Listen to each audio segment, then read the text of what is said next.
शिवाय गुरवे नमः।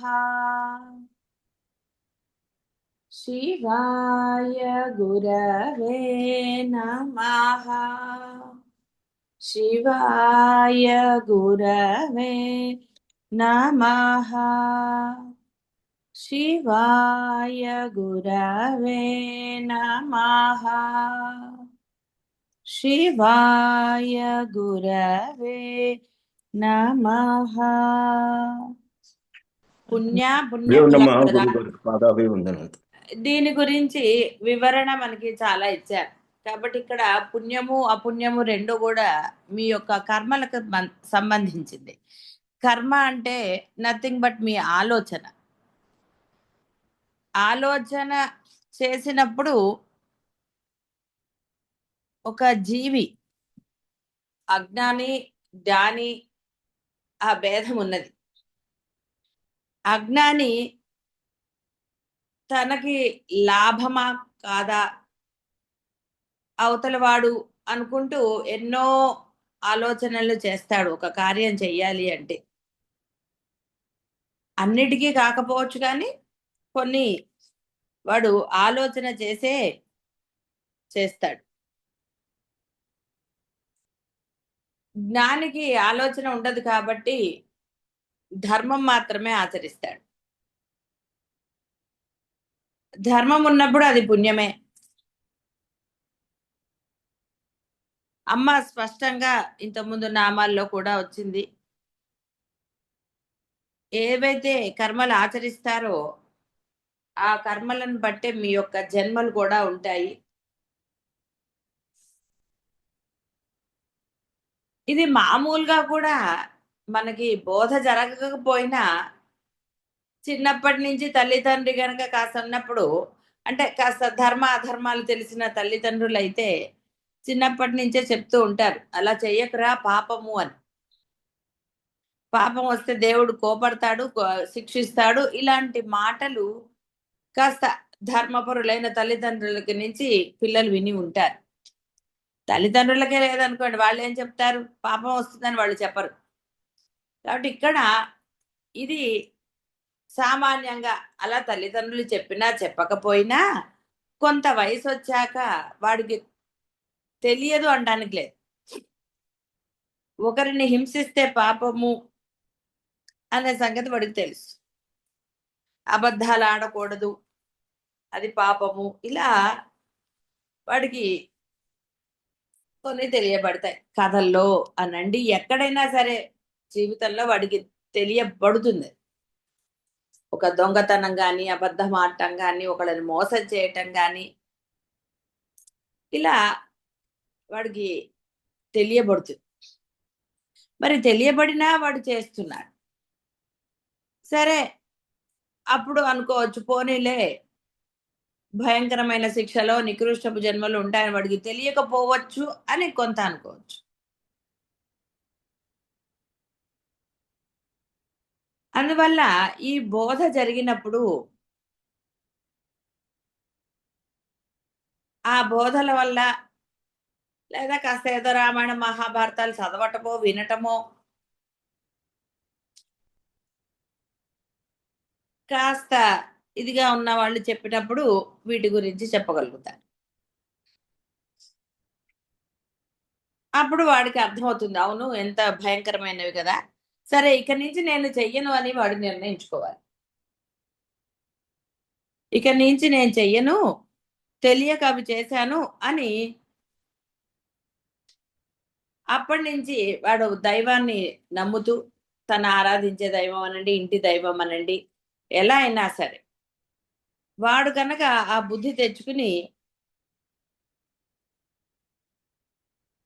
వాడు కనుక చెయ్యకుండా ఉంటే, మరలా ఆ భక్తితో ఉంటే గనక తప్పకుండా ఆ దైవం వాడిని రక్షించి తీర్చుతుంది. అవన్నీ వాడి అకౌంట్లో వేస్తుందా వెయ్యదా అంటే వాడి భక్తిని బట్టి, వాడి యొక్క ఆచరణని బట్టి ఉంటుంది. అందుకనే పుణ్య ఫలప్రదవు, ఆవిడిచ్చి తీర్చుతుంది, న్యాయంగానే ఇస్తుంది. అందుకే జ్ఞాని కర్మ చేసినా చెయ్యనట్టే అన్నారు. కృష్ణ పరమాత్మ కూడా భగవద్గీతలో కర్మయోగం ఇవన్నీ వరుసగా చెప్పారు. ఆశించి చేస్తే ఒకటి, ఆశించకుండా చేస్తే ఏమిటి, ఇవన్నీ కూడా చెప్పారు. నీ ధర్మాన్ని నువ్వు చెయ్యరా, ఆ ధర్మం చేస్తూ ఆశించకూడదు అన్నారు. అంటే ఇప్పుడు తల్లిదండ్రులుగా మీ ధర్మం మీరు నిర్వర్తించండి, పిల్లలుగా వాళ్ళ ధర్మం వాళ్ళు నిర్వర్తించారా లేదా మీకు అనవసరం. అంటే ఈ బాహ్య ప్రపంచంలో బంధాలే ఉన్నాయి. ఎందుకంటే ఇంక వేరే జీవజాలానికి, పశుపక్షాదులకి వాటికి లేవు, బంధాలు లేవు, కొంతవరకే అది. కానీ ఒక ఈ మానవుడికే ఇలా ఏవో ఒక బంధాలు, ఈ దేహం నశించే వరకు వాడికి ఈ బంధాలే ఉంటాయి. ఈ బంధాల పట్ల ఒక్కొక్క బంధంతో ఒక్కొక్క ధర్మం. అలా అని మీరేదో ఎమ్మో ఎన్ని ధర్మాలంటే అని అనడానికి ఏమీ లేదు. న్యాయం చేయటమే ధర్మం దేనికి దానికి. పిల్లల్ని పెంచడం మీ ధర్మం. ఏదో సినిమా డైలాగుల్లాగా అనవసరమైన డైలాగులు పిల్లలు కొట్టక్కర్లేదు, పెద్దలు కొట్టక్కర్లేదు. కాబట్టి వారిని ఒక మంచి పౌరులు అన్న మానవుడిగా తీర్చిదిద్దటం కానీ, దైవాన్ని పరిచయం చేయటం కానీ, అది చిన్న ఉగ్గుపాలతో శివాజీకి చేశారని వింటాం. ఆవిడ ధైర్యాన్ని నూరిపోసిందిట. అలా తల్లి, ఎందుకంటే ప్రథమ గురువు తల్లే అవుతుంది. ఇప్పుడు తండ్రులు కూడా చేస్తున్నారు, చేయటం లేదన్నట్ల. కానీ ఆ మొదట్లోనే వారికి దైవాన్ని పరిచయం చేయటం, మంచితనంగా ఉండటం కానివ్వండి, అబద్ధాలు చెప్పకుండా, ఇవన్నీ ఎప్పుడు చెప్తుంది? తల్లి తాను ఆచరిస్తే చెప్తుంది. అందువల్లనే తల్లిదండ్రులు పిల్లల ముందర దెబ్బలాడుకోవటం కానీ, అబద్ధాలు ఆడటం కానీ ఇలాంటివి చేయరు. ఒకరి గురించి నా చెడు మాట్లాడటం కానీ, వారికి ఒక వయసు వచ్చే వరకు ఇవన్నీ వారి ముందర ఎట్టి పరిస్థితుల్లోనూ చేయరాదు. వాళ్ళిద్దరు దెబ్బలు, ఎంతటి భయంకరమైన సిచ్యువేషన్ వచ్చినా పిల్లల ముందర. కొంత వయసు వచ్చింది, వారు అర్థం చేసుకునేది ఉన్నప్పుడు కొంత చెప్పవచ్చు, జాగరూకత అంటే వాళ్ళకి హెచ్చరికగా చెప్పవచ్చు. వాళ్ళు అలా ఉంటారా, వాళ్ళతో జాగ్రత్తగా ఉండు. మనం ఇవి చూసి అవతల వాడిని అలా మనం ఉండకూడదు. మంచి అయితే మనం ఇది చేసుకోవాలి వాళ్ళలో ఉంటే. కాబట్టి వాడికి ఆ జ్ఞానం రావడానికి, వాడు దారి తప్పకుండా ఉండడానికి వాడికి దైవాన్ని పరిచయం చేసి తీరాలి. సరే, గురువుల పరిచయం అయితే గురువులని పరిచయం చేయొచ్చు. వాడు నీ మాట వినే స్థాయి వరకు వాడిని బలవంతంగానైనా గురువు దగ్గరకో దైవంకో నువ్వు తీసుకెళ్ళగలుగుతావు. తర్వాత ఏం తీసుకెళ్ళగలుగుతారండి ఓ వయసు వచ్చాక? అప్పుడు చేసేదేం లేదు. అప్పుడు కూడా సామరస్యంగా చెప్పవచ్చు. అయినా వాళ్ళు విననప్పుడు మౌనంగా ఉండిపోయి దైవాన్ని మీ మీ పద్ధతిలో మీరుండండి. ఎందుకంటే వాడి జీవితం వాడిది. కాబట్టి వాడు గురువు దగ్గరికి వెళ్తాడా, దైవాన్ని ప్రార్థిస్తాడా, ఇంక వదిలేసేయి. కాబట్టి ఇక్కడ ఎవరి ధర్మాన్ని వాళ్ళు ఆచరించండి, ఆశించకండి. నేను ఇది చేశాను అని మీరు గనక మనసులో భావన చేస్తే, ఆ ఎక్స్‌పెక్టేషన్ పెట్టుకుంటే మీకు బాధ కలగవచ్చు. అయితే ఇది వాడి వల్లే వస్తుంది అనకండి. ఎవరి కర్మ వారు అనుభవించవలసిందే అని చెప్పింది ఆవిడ. నేనిస్తాను పుణ్య ఫలప్రదవు. కాబట్టి నేనన్నీ నేనే ఇస్తున్నానంది. కాబట్టి నువ్వు అనుభవిస్తున్నావు అంటే ఇక్కడ బాగా ఆలోచించుకో. మీరు చేసి ఆశిస్తున్నారా? ఎలా ఆశిస్తున్నారు? మీకు లోపల ఆశించటం అనేది జరిగితే అది మీరు తెచ్చుకున్నది. అగ్ని అని తెలిసి ముట్టుకుంటారండి? కాలుతుందని తెలిసి ఎవరైనా? జ్ఞానం వచ్చాక ఎవరైనా ముట్టుకుంటారా? జాగరూకతతో ఉంటారు. బురద అయినా, ఒక అగ్ని అయినా, వాన పడుతోందన్నా, ఎండ ఉంటుందన్నా, అది తెలిసిన వాళ్ళు, ఆ అనుభవం వాళ్ళు దాని నుంచి జాగ్రత్త పడతారు. లేని వాళ్ళు తెలియని వాళ్ళు ఎలా జాగ్రత్త పడతారు? తెలిసి చేస్తే ఏమంటారు? వాడు తెలిసే చేస్తాడులేండి, వదిలేయండి అంటే. కాబట్టి నువ్వు తెలిసి ఆశించవు. నీ ధర్మాన్ని నువ్వు నిర్వర్తించావు అనుకున్నప్పుడు నువ్వు చాలా ఆనందంగా ఉంటావు. ఎప్పుడైతే స్వార్థంగా నాది, నావి, నేను చేశాను, నేను కర్తృత్వ భావన వచ్చిందా, అపుణ్యం అయిపోయింది, పాపం వచ్చేసి. Hmm. నిజంగా మరి దేహము నీది కాదు, ఆ దేహంలో ఉండవలసిన వాడు ఉండకపోతే నువ్వేమిటి చేస్తావు? సో ఇవన్నీ కూడా నీకు తెలియబడ్డాయి. తెలియబడినప్పుడు అది వేరే విషయం. నువ్వు ఆశించావో ఆశించలేదో అవన్నీ పక్కన పెట్టేద్దాం. Hmm. తెలిసిన తర్వాత సంగతి. అయితే వాళ్ళకి ఎలాగంటే వాళ్ళు బాగుపడ్డామంటే అసలు అది మీ పని కాదు. వాడు దైవాన్ని గనక ఆరాధిస్తే వాడికే తెలియబడుతుంది అవన్నీ. ఎప్పుడైతే భగవంతుడిని అంటే తన ఇంటి దైవం అనండి ఆరాధించే దైవాన్ని నిష్కల్మషంగా ఆరాధించే వాడికి తప్పకుండా ఆ దైవము ఈ యొక్క ధర్మాన్ని కానివ్వండి, మంచి చెడులను కానీ తెలియజెప్పి తీరుతాడు. చెయ్యనివ్వడు ఆ దైవం. ఇది ప్రతి వాళ్ళ విషయంలో జరిగేదే. నిజంగా గనక నువ్వు మనసా వాచా కర్మణ దైవాన్ని ఆరాధిస్తే నువ్వు ఆశించినా సరే, కృష్ణ చెప్పిందే కూడా అదే, ఆశించైనా నా దగ్గర రారా, నీకెందుకు, నీ బుద్ధి నేను మారుస్తాను. అందుకే శంకర్లు కూడా చెప్పాడు, నాయన ఎక్కడికో వేటకి ఎందుకు వెళ్తావు, నాలోనే బోల్డ్ క్రూర మృగాలు ఉన్నాయి నాయన, కాస్త వేటాడు అని చెప్పాడు. కాబట్టి ఇక్కడ నువ్వు ఆశించైనా సరే దైవాన్ని మటుకు నిష్కల్మషంగా చే. ఆ దైవమే నీ మనసులో ఉన్నాడు కాబట్టి, నీలో ఉన్నాడు కాబట్టి నీ గుణాలను ఆయనే మారుస్తాడు. ఏ సందేహం లేదండి, మార్చి తీరుతాడు. అయితే అనవచ్చు రావణాసురులాగా, అంటే ఇంకా చేసేదేముందండి, పొద్దున్న ఒక గంట పూజ చేస్తాను, ఇక తర్వాత రోజంతా నా ఇష్టం అంటే ఇంకా చేసేది. అప్పుడు అది నిష్కల్మషమైన భక్తి అవ్వదు కదా. అందువలన ఈ విధంగా పుణ్య ఫలప్రదవు. ఆవిడ న్యాయంగా ఎవరు ఏది చేశారో, అందుకనే ధర్మంగా ఉండండి. ఎందుకంటే తెలిసిన తర్వాత, తెలియనప్పుడు అది వేరే విషయం అనుకున్నాం కదా, అది పరమాత్మ చేస్తారు. తెలిసి చేస్తే ఏం చేస్తారండి, మీరైనా మీ పిల్లలు అంటారు తెలిసి చేసావుగా కానీ అనుభవించి అంటారు. ఏదో మళ్ళీ పోనీలే కదా అని కొంత ఇచ్చేస్తారు, కానీ అనటం అయితే అంటారు కదా. కాబట్టి ఇక్కడ తెలిసి చేయకండి. ఎందుకంటే ఇక్కడ బాహ్య ప్రపంచంలో లాగా ఏదో జరిగిపోతుందని ఆశించకండి, కర్మ అనుభవించవలసి వస్తుంది. అందుకే దానికి ఒకటే పేరు పెట్టారు, నికృష్ట జన్మలు అన్నాడు. కాబట్టి ఈ జన్మలో నేను అనుభవించను అనడానికి లేదండి మీకు. ఎవరు ఎప్పుడు ఏది అనుభవిస్తారో ఎలా చెప్పగలుగుతారండి?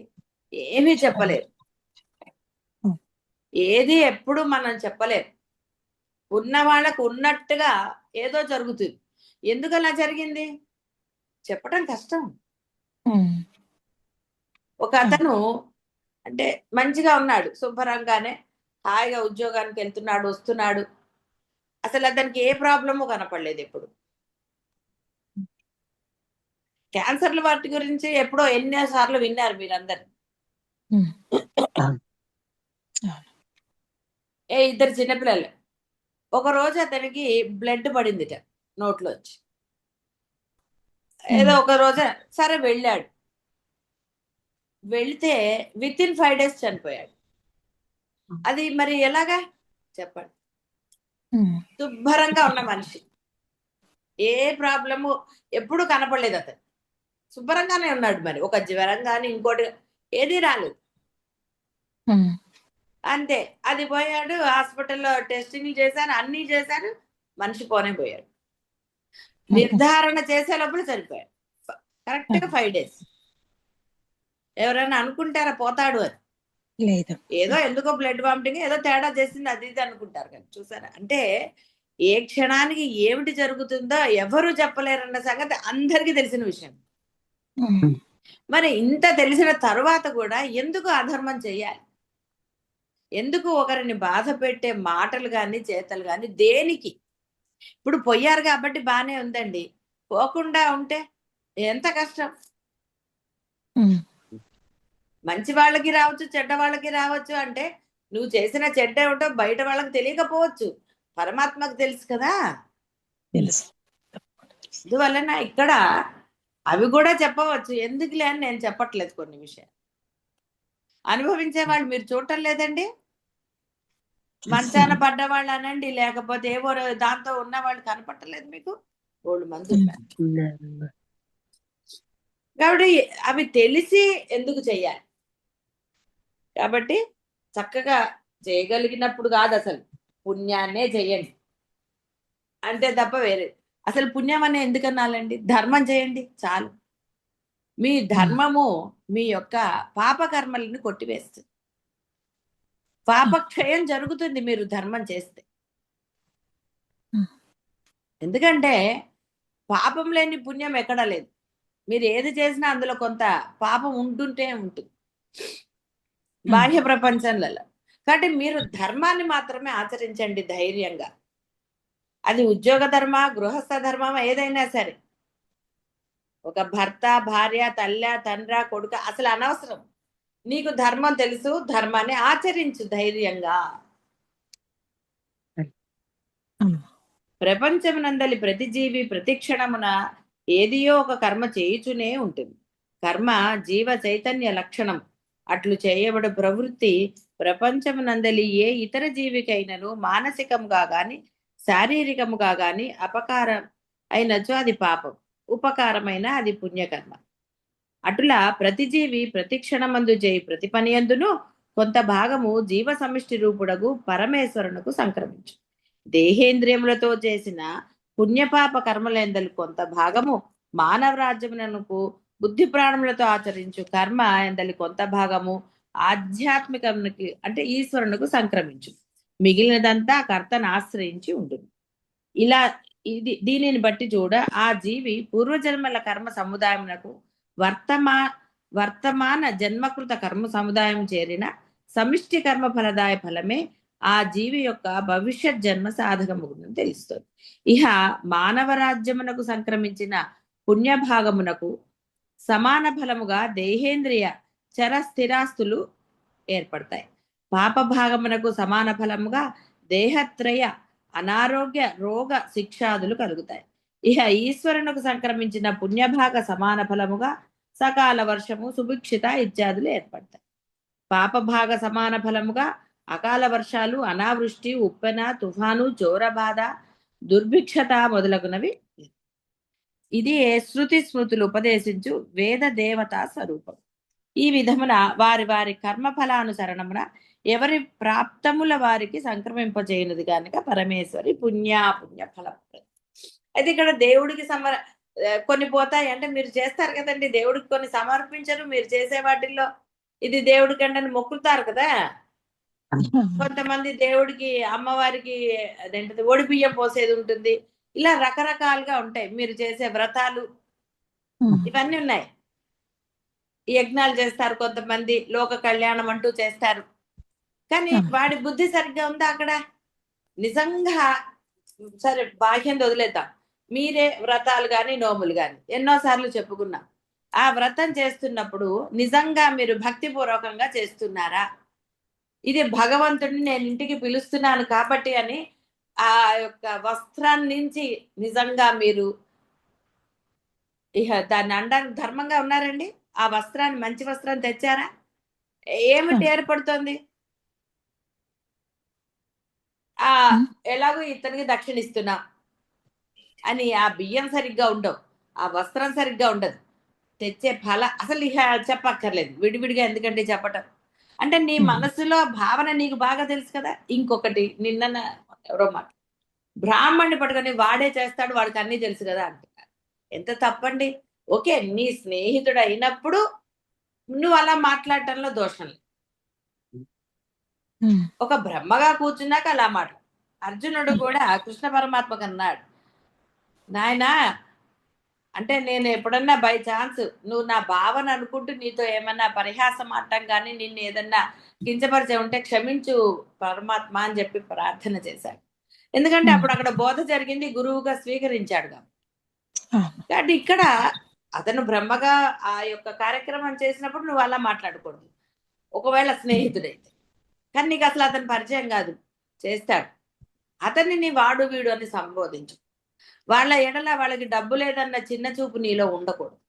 నీ దగ్గర డబ్బు ఉంది, వాడి దగ్గర డబ్బు లేదు అన్న భావన నిన్ను పూజ దగ్గర సరిగ్గా కూర్చొని.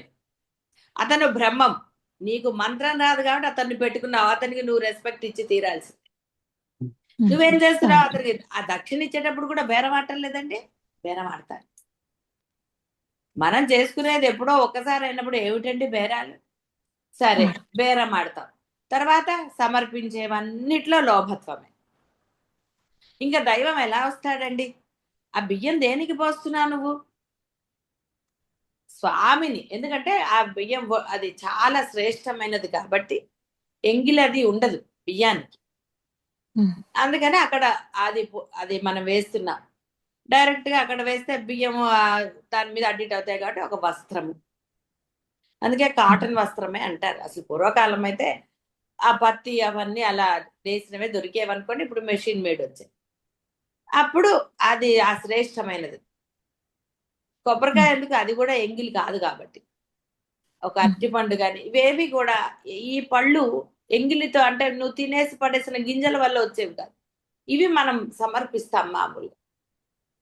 మరి అందులో హ్మ్. కూడా నువ్వు లోభత్వం చూపిస్తే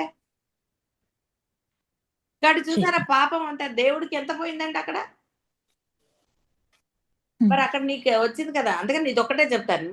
మిగతావన్నిటికీ ఇంక చెప్పక్కర్లే, ఒకటి చెప్పుకుంటే చాలు మనం ఇళ్లలో చేసే. దైవానికి సమర్పించే దగ్గర నీ మనసు నిర్మలంగా ఉన్నదా?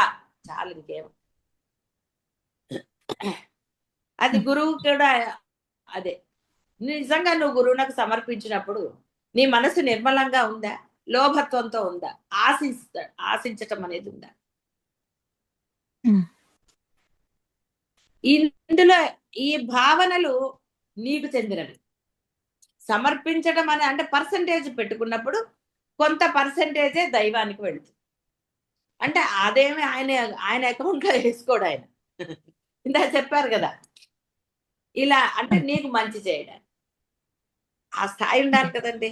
ఇప్పుడు బ్యాంక్ లో కానివ్వండి, ఏదైనా పాలసీలు వాడు చెప్పినంత కడితే నీకు దాని మీద వడ్డీ వస్తుంది. లేదా ఎందుకు వస్తుందండి? నా దగ్గర హ్మ్. లేదని నిందే కడతానంటే నేను కూడా ఇవ్వనంటాడు వాడు. అంతే. ఇన్ని రోజులు అవును. పెడితే ఒక రోజు ముందు తీసినా నీకు అది ఇవ్వడు కదా వాడు. హ్మ్. లెక్క ఇవ్వరు. లెక్కనండి. ఇది అంతే. కాబట్టి ఇప్పుడు ఇప్పుడు ఇందాక అన్ని ఆవిడ డివైడ్ చేసి చెప్పారు కదా, శృతి స్మృతుల్లో చెప్పింది ఇదే వేదమాత. హ్మ్. కాబట్టి భగవంతుడికి ఏం పోతుందండి అంటే అబ్బా అనుకోక్కర్లేదు మీరు. అలాగే మీరు మీరు భుజించే ఆహారాన్ని కూడా మనకి మళ్ళీ ఆ జపోజల్ప శిల్పాన్ని మనం వదలక్కర్ల. ఏది వేస్తున్నా ఆహుతులమ్మా నీకని అన్నారు. హ్మ్. కాబట్టి ఆ తినేది శుచి శుభ్రతతో చేసింది చక్కగా నామస్మరణతో చేస్తే తింటే ఆ లోపల ఉన్నది వైశ్వానరో భూత్వా. లోపల ఉన్నది వైశ్వానరుడు, ఆయన పచనం అంటే అక్కడ నిన్ను లోపల నువ్వు తిన్నది దేనికి దానిగా విడగొట్టి అంటే కొంత మాంసము, కొంత రక్తము, జిహ్వాది వేస్ట్ పదార్థాలు ఇవన్నీ లోపల హ్మ్. చేసేది ఆయనే. కాబట్టి ఆహుతులు అగ్నికి ఎలా వేయాలి? ఆహుతులు మంచి నెయ్యి, ఆవు నెయ్యి తెచ్చి వేయాలి. అలా మనం తినే ఆహారాన్ని చక్కగా శుచి శుభ్రత ఉన్న ప్రదేశాల్లో చేసింది తింటే నీకు ఆరోగ్యము లభిస్తుంది. ప్లస్ ఇలా ఈ విధంగా ప్రతిదానికి ఈ యొక్క వేదమాత దైవానికి ముడిపెట్టింది మనకి. ఏది కూడా దైవం లేనిది ఎక్కడ ఏది లేదనేది స్పష్టంగా ప్రతి చోట మీకు బాహ్య ప్రపంచంలో కనపడుతుంది. హ్మ్. ఎక్కడా కూడా ఇది నీదిరా, ఇది ఈ మానవుడిది అనడానికే లేదు అసలు. కనుగొనబడింది అంటారు. అంటే అసలు ఆల్రెడీ ఉన్నదే కదా కనుగొనబడింది. లేనిది హ్మ్. వాడు ఎలా చేస్తాడండి? చెయ్యరు. భూతద్దం పెట్టుకుంటే సూక్ష్మ ప్రపంచంలో అవి కనపడతాయి అన్నారు. అంటే సూక్ష్మ ప్రపంచంలో వీడేం సృష్టించలే. ఆ అద్దాన్ని వీడు కనుక్కున్నాడు.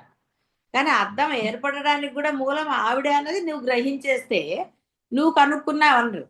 ఇక్కడ ఏదో వ్యవహారానికి వీడు కనుక్కున్నాడు, వాడు కనుక్కున్నాడు అన్నారు అంతే తప్ప వాడు అక్కడ స్వయంగా చేసిందేమీ లేదు. మట్టికి ఆ లక్షణాలు లేకపోతే అది కుండగానో, పూజగానో ఎలా ఏర్పడుతుంది? హ్మ్. ఏర్పడదు. అదే మట్టి ఏర్పడదు. నీకు ఇటుకగా చేసి వాడు నీకు ఇంటికి ఇస్తున్నాడు. కాబట్టి ఇక్కడ ప్రతి చోట నీకు తెలుస్తుంది. ఎక్కడ హ్మ్. కూడా దైవం లేనిదంటూ ఏదీ లేదు. అందుకనే హ్మ్. ఏ పూజ చూడండి, ఒక శంకుస్థాపన చేసినా, ఒక బావి అంటే పొలాన్ని దున్నుతున్నా మొదట పూజ చేస్తారు. హ్మ్. అంటే అర్థం ఏమిటి? అక్కడ గ్రహించాలి. ఒక ఇంటర్వ్యూకి వెళ్తే నమస్కారం చేసుకుని వెళ్తాం. కొంతమందికి తల్లిదండ్రుల రోజు బయటికి వెళ్ళినా ఒకసారి దేవుడికి నమస్కారం చేసుకుని వెళ్ళండి అంటారు. ఇలా ప్రతి చోట దైవము ఉన్నది అన్న సంగతి నీకు తెలుస్తుంది. కానీ నువ్వు నజర్ అందాజ్ చేసావు. అంటే ఏంటి? దాన్ని గుర్తించకుండా ప్రవర్తించావు నేను అని.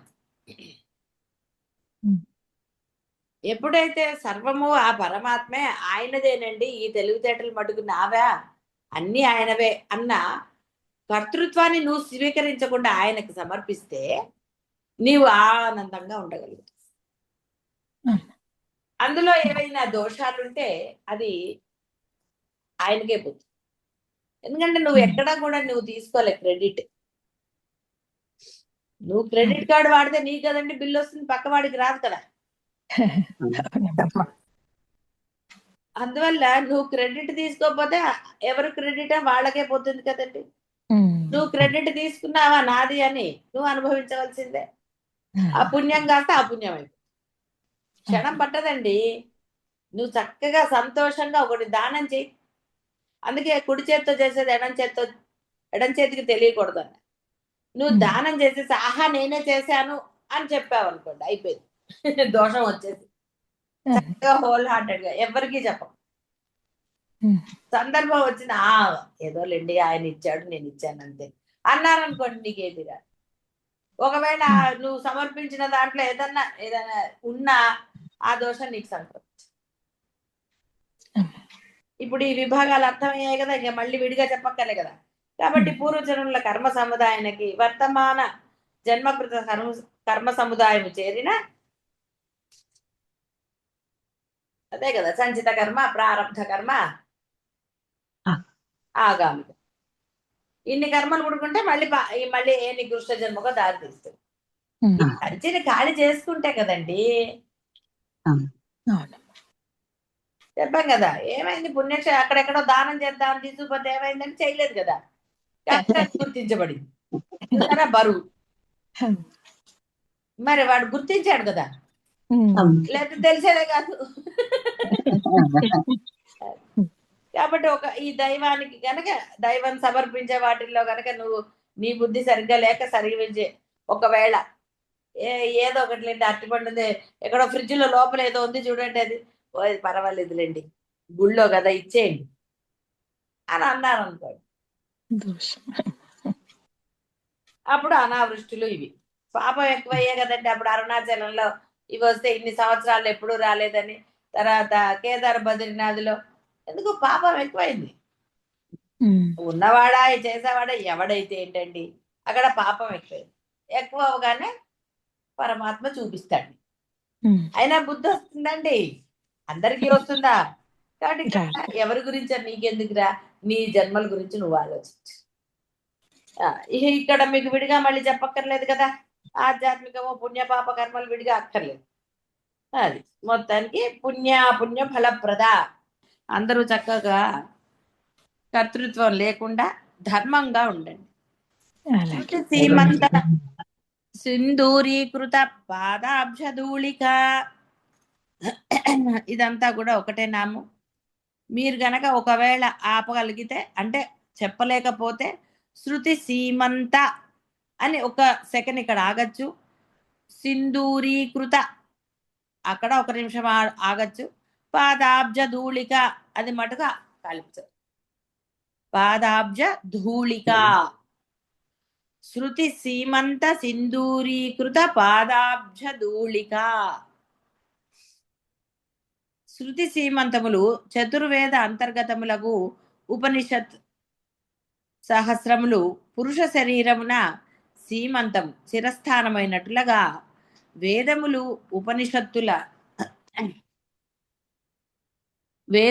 ఉపనిషత్తులు శిరోభాగములని సంకేతం. పాదాబ్జముల అంటే పద్మములను బోలిన పాదములు. పద్మముల వలనే పాదములు శ్వేతరక్తవర్ణ భేదములు మరియు పాదాబ్జములన మహావాక్య సముదాయం అని సంకేతం. ధూళిక అంటే రక్త శుక్ల కాంతుల యొక్క సమ్మేళన ద్యుతి, అంటే కాంతి ద్యుతి అంటే ఇక్కడ మనకి 4 వేదాలు ఇవన్నీ చెప్పారు. పురుషుడు అంటే ఇక్కడ జీవుడు అని అర్థం. శిరస్థానం అంటే నువ్వు దాన్ని గౌరవించి తీరాలి. నెత్తి మీద పెట్టుకున్నాడు అంటారు కదండి బాహ్య ప్రపంచంలో. బాగా ఇష్టమైన వాళ్ళని ఏమంటారండి? నెత్తి మీద పెట్టుకున్నారు అంటారు. అవునండి. కాబట్టి ఇవి నీకు శిరస్థానములే, నువ్వు నెత్తి మీద పెట్టుకో అంటే నువ్వు ఆచరించి తీరవలసిందే, అప్పుడే నీకు ఏదైనా. కాబట్టి ఉపనిషత్తులు ఎక్కడి నుంచి వచ్చాయి? వేదముల నుంచే వచ్చాయి. అంటే అర్థమా? నీకు ఆ వేదాన్ని నువ్వు చదవలేవు, అర్థం చేసుకోలేవు, కాబట్టి చేసుకున్న వాళ్ళు ఏం చేశారు? దాన్ని కొంత ఉపనిషత్తులని, పురాణాలని, శాస్త్రాలని విభాగాలు చేశారు. అంటే ఇక్కడ బ్రహ్మచారికి, వానప్రస్థులకి, గృహస్థులకి ఏ విధంగా వాడికి ఉపయోగమో వాటన్నిటిని మళ్ళీ చేశారు. కానీ అన్నిటికీ శిరోస్థానము వేదమే. అక్కడి నుంచే అన్ని గ్రహించబడ్డాయి. అయితే ఈ పాదములతో పద్మములు అంటే చెప్పాం కదా, పద్మములు చాలా శ్రేష్టమైనవి. దానికి బురద అంటదు, ఏది అంటదు, అది స్వచ్ఛమైనది. అందువలనే పరమేశ్వరులు వాళ్ళు అంటే ఆసీనులు అయ్యే వాటిని పద్మములే అంటారు. వాటికి అవి ఇవి ఒకటే కాదండి, కొంత పోలిక మన దగ్గర ఉన్న పద్మములతోటి అలా చెప్పటం జరుగుతుంది. ఎందుకంటే ఇది నీకు కనపడుతుంది. ఈ చెరువుల్లో వాటిల్లో వస్తాయి తామరలు పెడితే, నీరు ఎంత మురిగ్గా ఉన్నా మురికి దానికి అసలు అంటదు. అదే అందుకని ఇవన్నీ ఎలాంటివి అంటే అంత స్వచ్ఛమైనవి. వాటిని గనక నువ్వు ఆచరణలో పెడితే నీవు కూడా అంత స్వచ్ఛముగా ఉంటావు అని చెప్పడానికి. అయితే పాదాబ్జములు ఈ శ్వేత అవన్నీ రకరకాలుగా ఉన్నాయి కదా, తెల్లగా ఉంటాయి, రక్తవర్ణంలో ఉంటాయి, ఎరుపు తెలుపు పద్మములని మనకి తెలిసే ఉంటుంది. అందరూ చూడకపోవచ్చు కానీ ఉండేవి అవే. పాదాబ్జములు అంటే మహావాక్య సముదాయం మనకి ఉన్నాయి కదా, ప్రజ్ఞానం బ్రహ్మ, అహం బ్రహ్మాస్మి, ఇవన్నీ కూడా అంటే వాటి నుంచి వచ్చిందే ఈ చివరికి ఈ పద్మములతోటి. అందుకని శృతి సీమంత సింధూరీకృత పాదాబ్జ ధూళిక. పాదములు కూడా అదే ఒక వేదమాతని అంటే ఒక వేదాన్ని కనుక మనము ఒక శరీరంగా చూస్తే శిరభాగం అది, పాదాలు ఇది అని చెప్పారు. అంటే మొత్తం భాగమంతా ఆ శరీరం అంతా కూడా ఒక ఆకారం, ఒక రూపము అంతా కూడా ఎక్కడ చూసినా కూడా ఇవే ఉంటాయి. అంటే ధర్మమే ఉంటుంది, నువ్వు ఏం ఆచరించాలో మాత్రమే చెప్పారు. ఇది ఆచరిస్తే నువ్వు ఇలాగా అని చెప్పారు. ఆచరిస్తే ఏమిటి, ఆచరించకపోతే ఏమిటి? పుణ్య ఫలప్రద అంతే. పాదముల వరకు అదే అన్నారు. ధూళిక అంటే ఇప్పుడు మామూలుగా చూడండి, నడుస్తూ ఉంటే ఒకవేళ మట్టి, ఇసుక కాదు మట్టి అనుకోండి, మనం కొంచెం గట్టిగా నడిచినా చేసిన ధూళి రేగుతుంది కదా పైకి. ఆ ధూళి అనేది ఏంటి? కనపడుతుంది మనకి. అలానే మీకు అది కనపడదు. దాని యొక్క ఒక కాంతి అనడానికి లేదు మనకి మట్టిని. దాని స్మెల్ వస్తూ ఉంటుంది. ఇలా మనకి చూడండి, ఇసుక తుఫానులు అన్నప్పుడు సినిమాల్లో చూసుంటారు, ఇలా కనపడుతూ ఉంటుంది. అలానే దాన్ని పట్టుకుంటే మీ చేతికి మట్టి, ఇసుక అంటదు, మట్టి అంటదు. ఆ ధూళి సన్నటి ధూళి కదా. అంటే ఇక్కడ దీన్ని ఏం చెప్పారంటే వేదములకి సంబంధించింది కాబట్టి దాన్ని ఆ వెలుగు అన్నారు. ఇక్కడ దుమ్ము అనకూడదు, ఎందుకంటే ఉన్నతమైంది కదా. ధూళిక అంటే వాటన్నిటి నుంచి ఒక కాంతి వస్తుంది. నువ్వు ఆచరణలో పెడితే నువ్వే ఆ కాంతి. అదే కదా అద్వైతం కూడా అదే. అందువలన ఆ ధూళిక సమ్మేళనము ఆచరణ పరమేశ్వరు నుండి కలిగినవి కనుక 4 వేదములు కూడా పరమేశ్వరికి నలుగురు పుత్రికలుగా భావించవచ్చుట. ఈ నలుగురు పరమేశ్వరికి పాదాభివందం నచ్చగా పరమేశ్వరి యొక్క పాదధూళి ఎందలి రక్తిమ వీరి సీమంతములను సోకుట ఎందుంచిన సింధూర సౌభాగ్య తిలకం వల్లే కనపడుతుందిట. అంటే ఎంత బాగా చెప్పారు చూడండి, ఒక లీలగా అంటే ఒక కథగా అన్నాండి పోను, ఎంత బ్రహ్మాండంగా అంది ఊహించుకోవడానికి. అలాగే ఆ మనకి సౌందర్య లహరిలో కూడా ఆ భర్త వచ్చాడన్న వార్త విని అమ్మవారు గబగబా లేచి పరిగెడుతోంది. అప్పుడు చెలికత్తలు అన్నట్టు, అమ్మమ్మ జాగ్రత్త, అక్కడ విష్ణుమూర్తి కిరీటము ఇలా ఉంటుంది, అది బ్రహ్మ కిరీటము తల్లి, నీ కాళ్ళకి నొప్పి తగులుతుంది, జాగ్రత్తమ్మ జాగ్రత్తమ్మ అంటారట. ఎంత బ్రహ్మాండం అండి. ఆ భావన ఎంత బాగుంటుంది, మధురంగా ఉంటుంది. అందుకే సౌందర్యలహరి శ్లోకాలు ఇవి అనుభూతితో చదువుకోవాలి మనం. ఆ అనుభూతి చదువుతూ ఉంటే ఆ ఒక దృశ్యం మనకు కనపడాలి, ఒక భావన చెయ్యగలగాలి. అప్పుడు అసలు ఎంత ఆనందం కలుగుతుందంటే చెప్పలేం. పరమానందం కలుగుతుంది ఆ భావన నీలో స్ఫురణకి రాగానే. అందుకే భావనాగమ్య. నీ మనసు నిర్మలంగా ఉంటే అది భావించగలరు. ఏదో చదవాలి నేర్చుకోవాలి అంటే భావన ఎక్కడి నుంచి వస్తుందండి? రాదు. నీకు తపన నేర్చుకోవాలనో ఇంకోటో ఉండకూడదు. ఇది అమ్మది. ఆ అమ్మని ఈ పద్యంలో నేను భావన చేస్తానని చాలు, ఒక్క శ్లోకానికి తరించిపోతారు. ఉమ్. అలా ఉంటే సౌందర్యలహరి శ్లోకాలన్నీ అంతే. ఇక్కడ ఆనందం కాదు. శివానంద లహరిలోనేమో నువ్వు బాగుపడ్డాను, ఉమ్. నాలో ఉన్న వాటిని అన్నింటినీ తీసేనా ఆయన, ఈ గోలంతా నాకెందుకు, అలా అని ఆయన అక్కడ ప్రార్థన చేస్తూ అది ఆనందమే, పరివర్తనతో కలిగే ఆనందం. ఇక్కడ సౌందర్యం, అందుకనే సౌందర్య లహరి. అమ్మ యొక్క ఆ సౌందర్య వర్ణన నువ్వు భావించుకోగలగాలి. అప్పుడు అది ఎక్కడో ఉన్న మనవడిని మనవరాలను ఊహించుకుంటే మీరు ఆనందపట్టలేదండి. అంటే ఇది వాళ్ళది మారుతూ ఉంటుంది. అమ్మ ఆ సౌందర్యం. అందుకని అమ్మ సౌందర్యాన్ని లహరి అన్నారు. కాబట్టి ఇక్కడ ఆ ఇవన్నీ కూడా ఆ అమ్మ కాళ్ళకి నమస్కారం చేస్తున్నట్టు ఎంత బాగా చూడండి ఇది, ఈ భావం. అందుకని అమ్మాయి కాలికి ధూళి ఉందిట చూడండి. ధూళి ఉంటుందా? ఉండదు. కానీ ఒక లీలకి ఈ ధూళి వాళ్ళ సీమంతము అంటే తెలుసు కదా, మన పాపిడి తీస్తాం కదా, ఈ పాపిడికి అంటిందిట, సింధూరం లాగా అంటిందిట వాళ్ళకి.